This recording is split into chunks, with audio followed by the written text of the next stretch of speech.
Here we go. All the marketing. I mean, now the big marketing thing is it's no longer Black Friday. You've got what's it called on Thursday now where they're open up? They gave it a different term. And now you're getting Black Friday prices here in the month of November early. Actually, before Halloween this year, they were offering Black Friday prices. I'm like, it's all a lie. It's all a big scam anyway. So anyway, but it got me thinking about the holidays and how stressful this time of the year can be for us as a family. So we sit down and we start mapping out our holidays, all the different parties you got to go to, all the different Christmas get-togethers that you have with your family, and then you have the stress of coming up with the list. You know, Santa makes a list based on who's naughty and nice, but if you leave somebody off your list, that could be division in your family. You know what I'm saying? Like, you show up at the family get-together and they got something for you and you're like, my bad, I didn't love you enough to get a gift. Sorry about that. I mean, it's like an awkward conversation. So we start, every year Leslie and I have made this joke, but we're getting more serious about it. Like, I'm just about done with the stress of giving gifts at Christmas. I'm just about to say, like, look, we're not going to give gifts this year. You don't give any to ours. Because what we end up having to do with our kids, this is true. Our family starts asking, what do your kids want for Christmas, right? So both sets of grandparents, all the uncles and aunts, what do your kids want for Christmas? And we force our children to select more toys that they're not going to play with. And that's just the honest truth. And we go through the magazine and they circle what they want, and then you look through it and it's like there may be 5 or 6 things they want. Well, there's 20 people asking what to get your kid. And so you're forcing them to choose something that ultimately they don't need, and it gets stressful, and then you have to start budgeting for it as a parent, like how much are we going to spend on your family, how much, and it just gets so overwhelming. I'm like, you know what? I'd rather just spend the money and spend a week with my kids in the mountains of Colorado, and we'll spend Christmas there, and y'all can give gifts, and then when we get back, we'll return to real life and sanity, Did anybody feel what I'm talking about? And so this is the time of year where a lot of people get really stressed. And I'm really just kind of tired of the culture taking something like Christmas, where we celebrate the birth of Jesus, and turning it into something that it really shouldn't be. And I'm not saying it's wrong to give gifts, and we're going to give gifts this year. But what I'm saying is that there has to be a priority in our lives that really takes this back from what culture has turned it into. And it's that same kind of greedy mentality that Jesus is going to talk about in Luke chapter 12 as we kind of continue our journey through the Gospel of Luke. In Luke chapter 12, I want us to begin today with the story in Luke 12, and I'll kind of give you some context in a moment. But Jesus has a conversation with someone, and I want you to look in verse 13, then we'll kind of go back and reestablish some things. But in verse 13, someone in the crowd said to Jesus, "Teacher, tell my brother to divide the inheritance with me."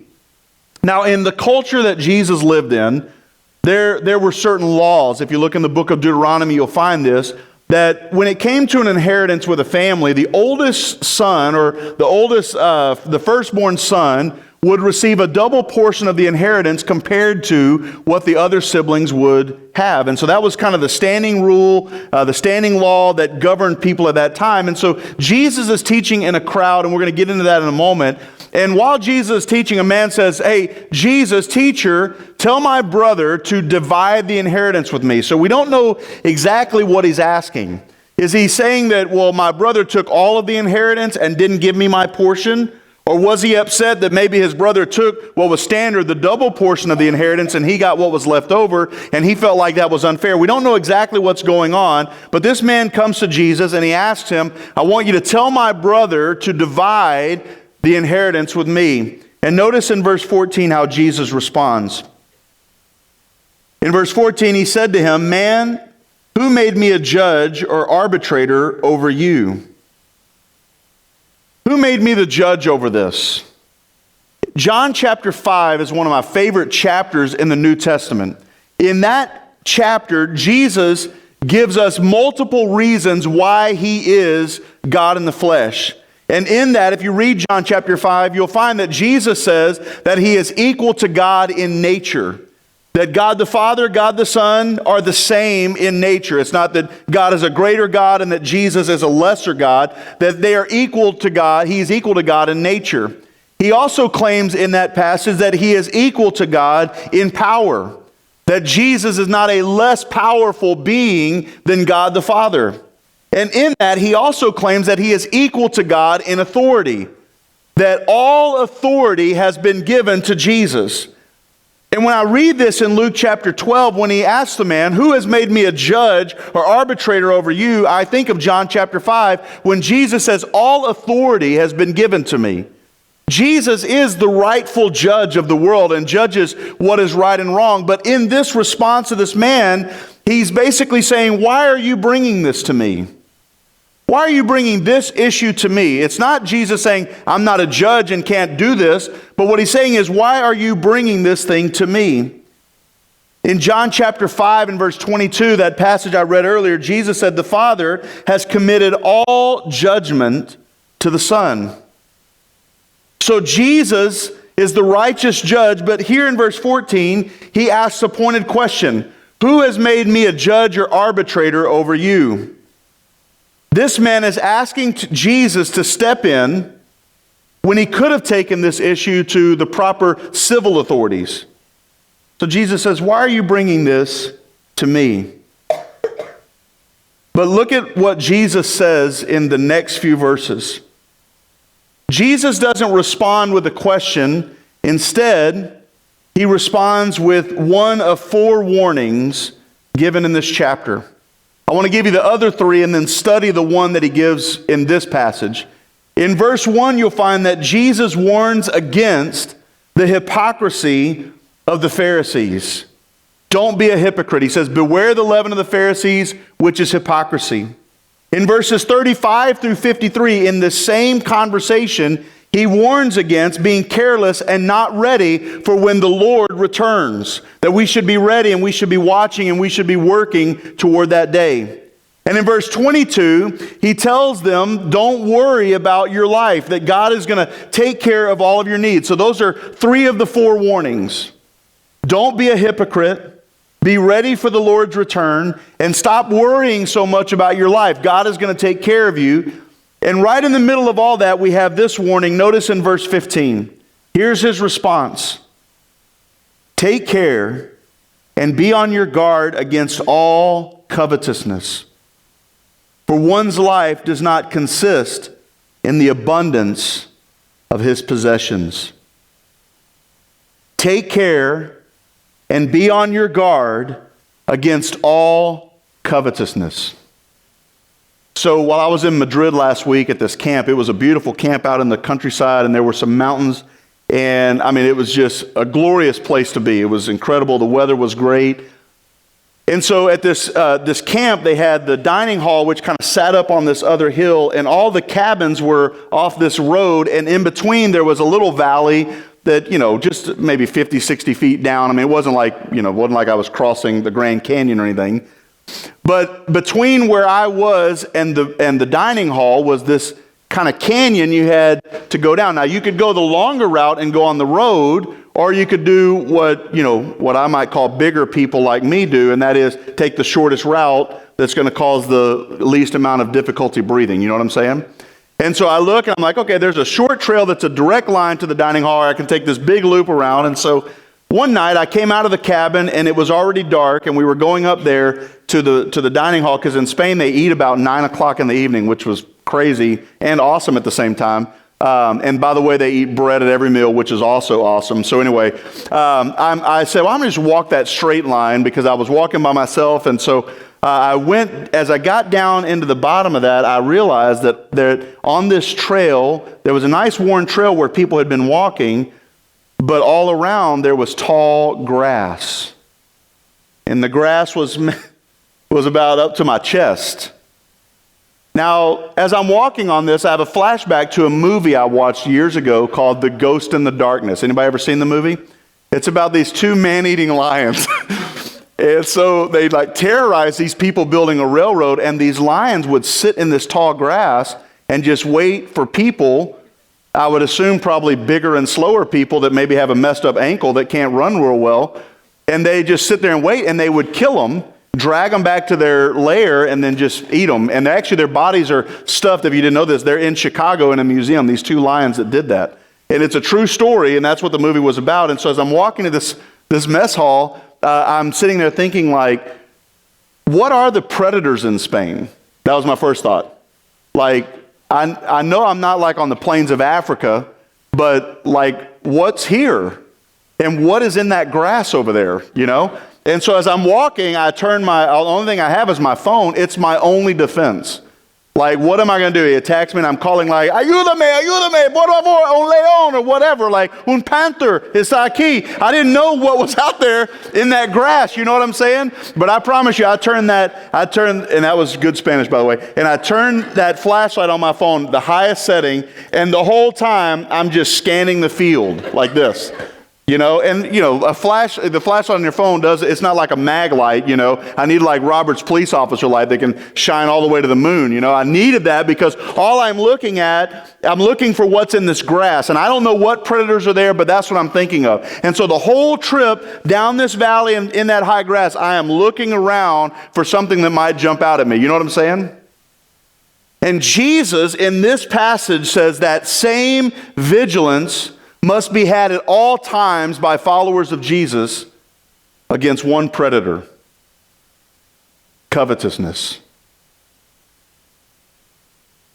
Be on the lookout, be on guard against covetousness. It's the 10th commandment in the book of Exodus, right? Do not covet what your neighbor has.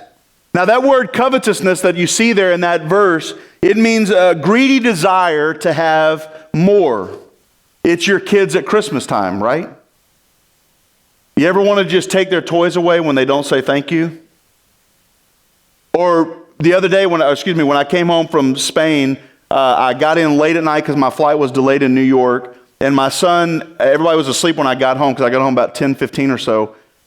In the morning, Adam woke me up, my youngest son, and he said, "Good morning, Dad, where are my gifts?" True story. That was his first, because I had told him I got him a little souvenir. Good morning, not "I miss you," not "I love you, I'm so glad you're home safely, I was worried about you because you weren't on the airplane yet." It was, "Hey, good morning, Dad, where are my gifts?" And I thought, they're in España, they're not here anymore, I'm sending them back. Jesus shows us that the real issue that this man had was not a legal issue between him and his brother. When Jesus asked the question, "Who's made me a judge or arbitrator over you?" Jesus gets to the heart of the matter in verse 15. When he says, "Beware of covetousness." The issue here was not a legal matter that needed to be settled. It was a heart matter that was leading to sin.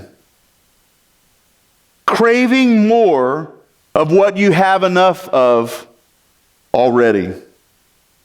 Think about what covetousness can do for you.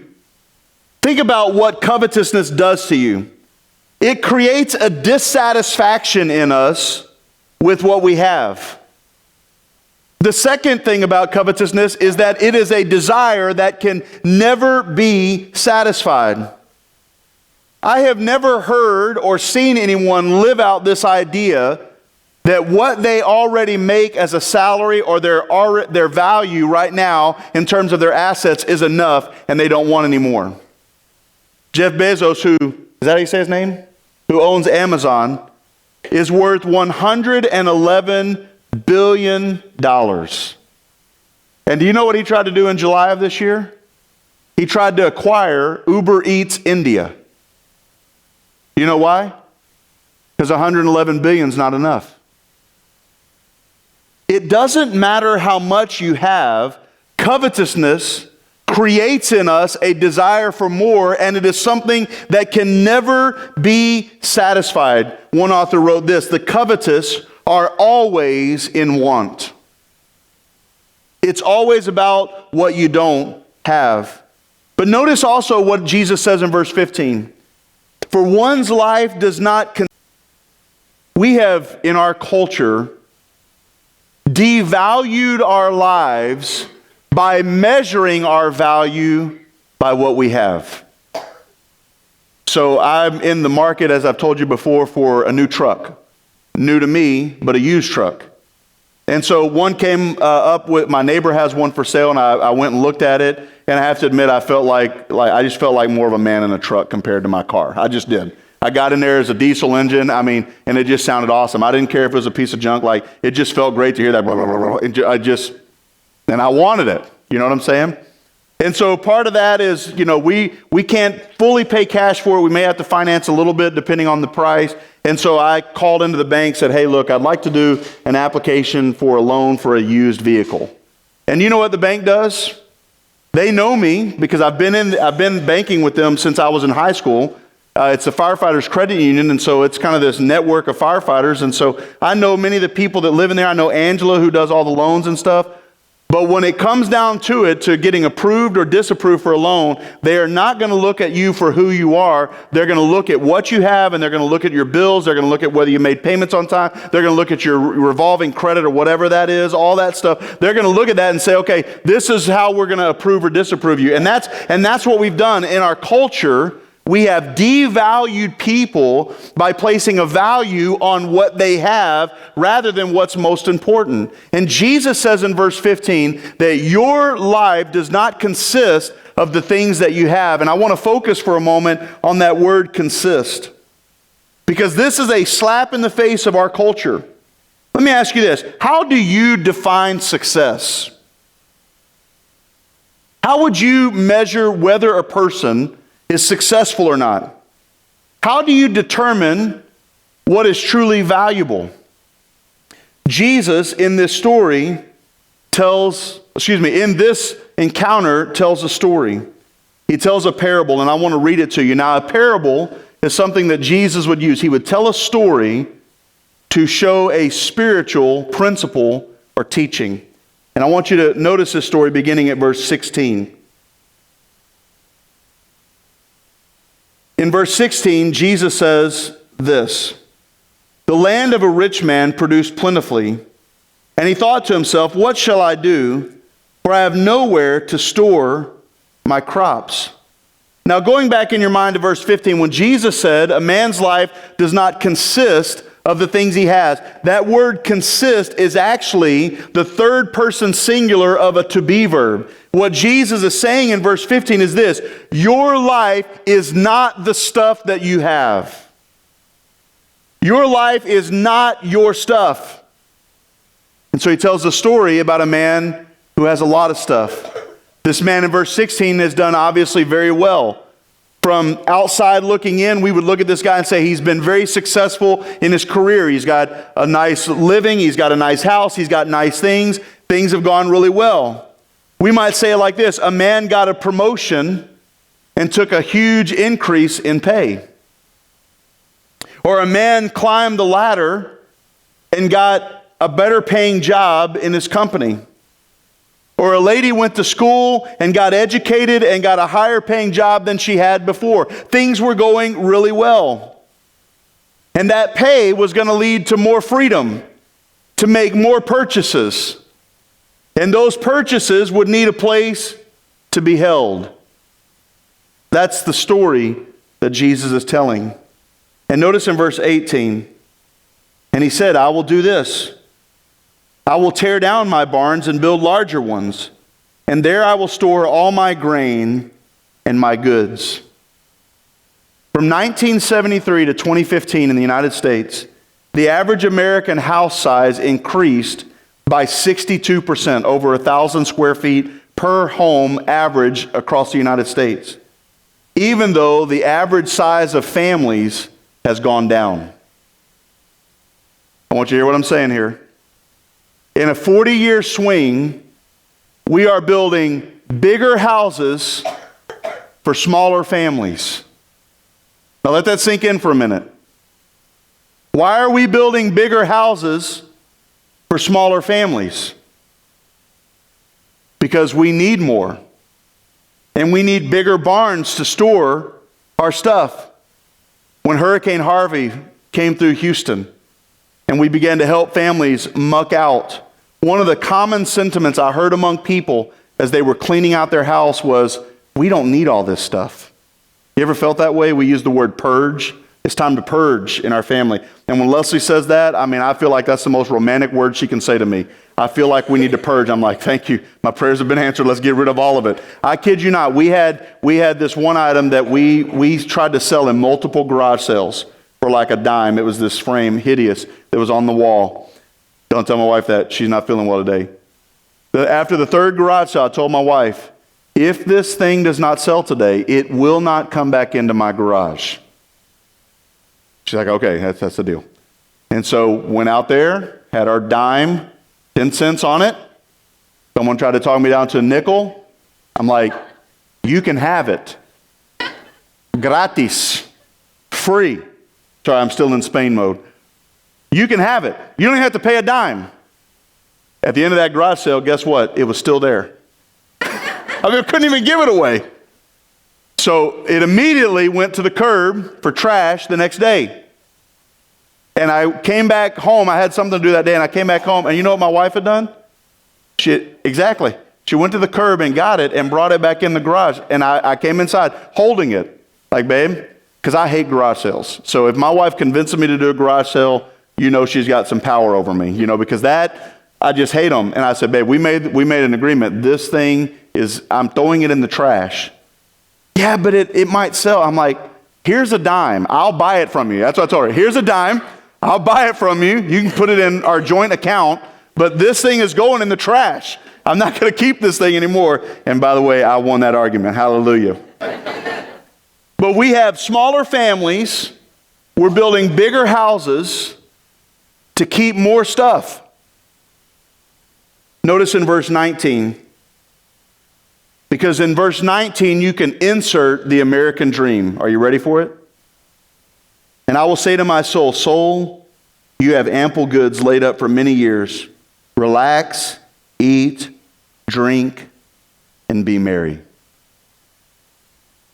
And that is the American dream. The American dream is to relax, eat, drink, and be happy. Most of us are working toward retirement.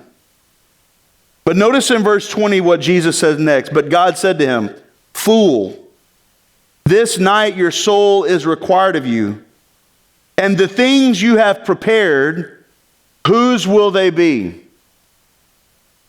All the new big barns that you've built, on the night that your soul is required of you and you stand before God because your life on this earth has ended, whose stuff is it going to be? Where's it going to go? And what does God call him in verse 20? You're a fool. And the foolishness of the man is not that he had things. The foolishness is that the man thought that his life was about the things that he had. That's where the foolishness is seen. Nowhere in the Bible will you find God tell us that we shouldn't have a house. You won't find God telling us that we should not have possessions. But what you will find throughout Scripture is that your possessions cannot have you. They cannot own you. So it's not wrong to have, it's wrong when your possessions have a hold of your life. And that what matters most to you is the abundance of things rather than the fact that you're going to stand before God one day in judgment. Look at verse 4 and 5, going back to what Jesus said earlier. I tell you, my friends, do not fear those who kill the body and after have nothing more than they can do. But I will warn you whom to fear. Fear him who after he has killed has authority to cast into hell. Yes, I tell you, fear him. What's the most important thing in our lives? Is it our standing before other people that is based on what we have? Or is it the fact that one day we will stand before God? That's what Jesus is driving at in this teaching.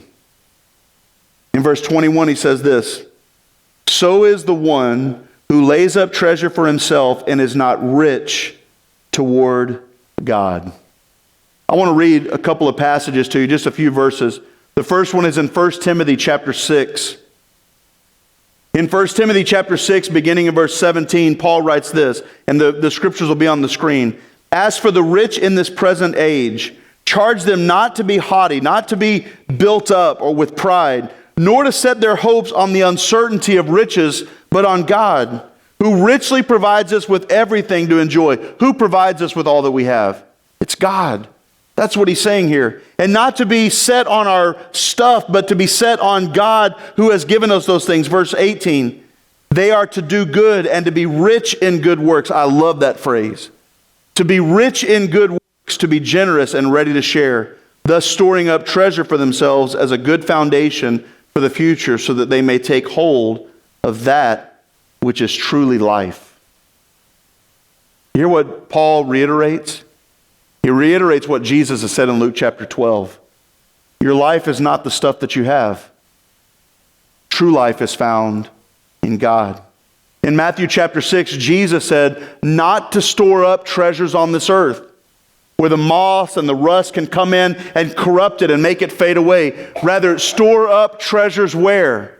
In heaven, with riches that cannot be corrupted and can never be taken away and can never fade away.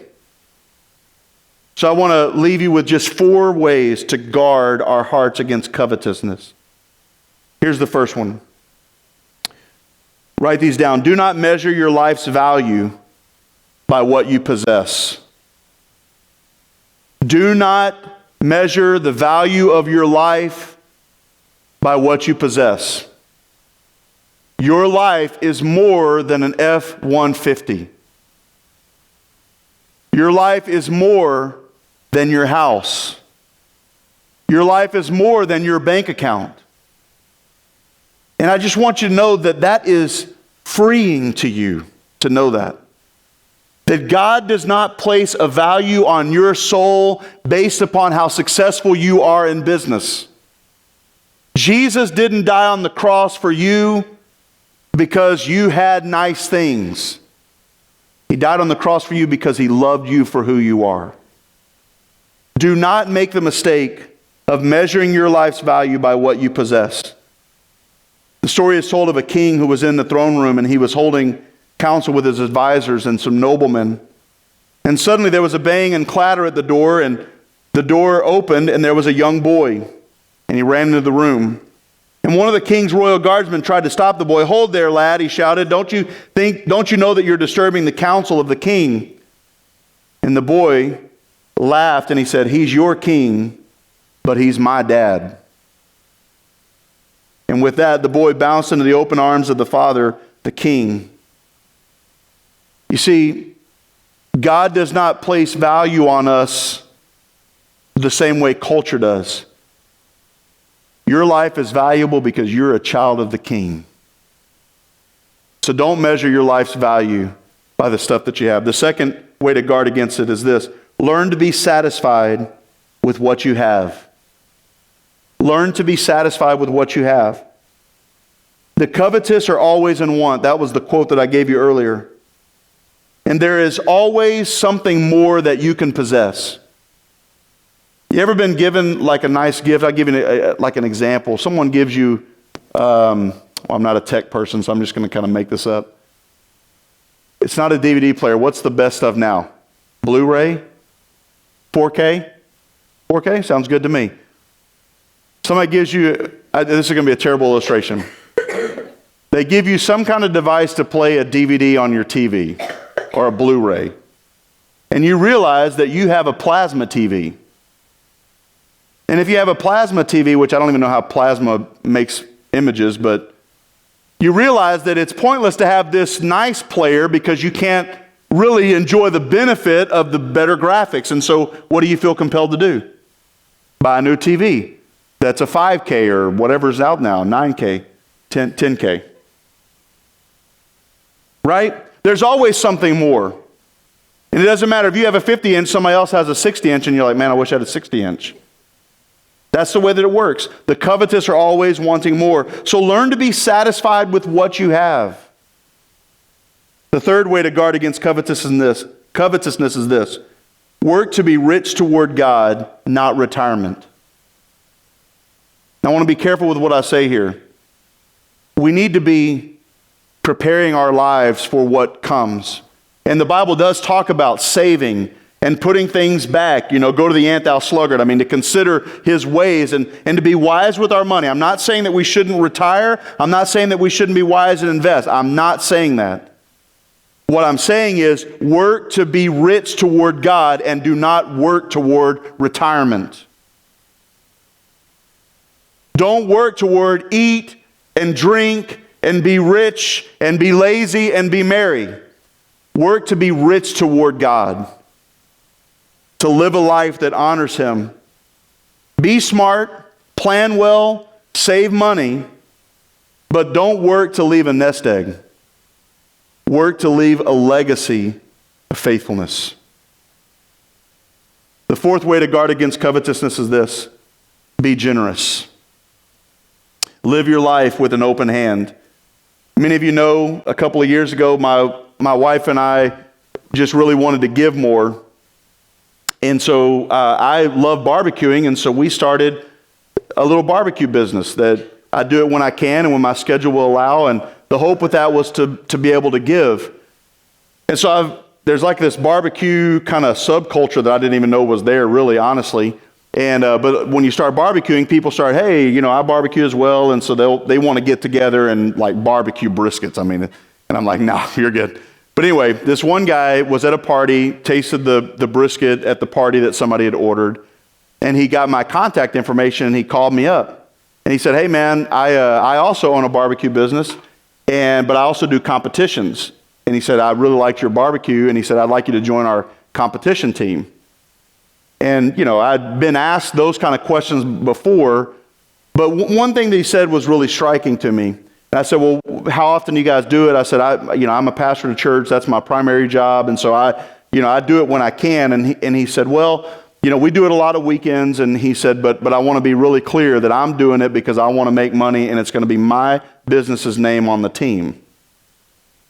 And I told him, I don't do barbecue to make money. I do barbecue to give. And so honestly, I could care less whose name is on it. I really don't care. And so I said, that's not where I am. I'm not doing this to, you know, make everybody think, oh, Robbie's a great pit master. I could honestly care less about that. I'm doing it to give. And so I told him, I appreciate the invitation. I'm flattered that you thought highly enough, but I just have to say I'm not interested.